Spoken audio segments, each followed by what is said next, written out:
पंछी से छुड़ा कर उसका घर तुम अपने घर पर ले आए। ये प्यार का पिंजरा मनवाया, हम जी भर भर कर मुस्काए। जब प्यार हुआ इस पिंजरे से तुम कहने लगे आजाद रहो, हम कैसे भुलाए प्यार तेरा।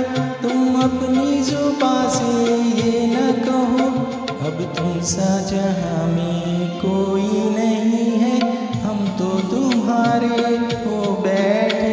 तुम कहते हो कि ऐसे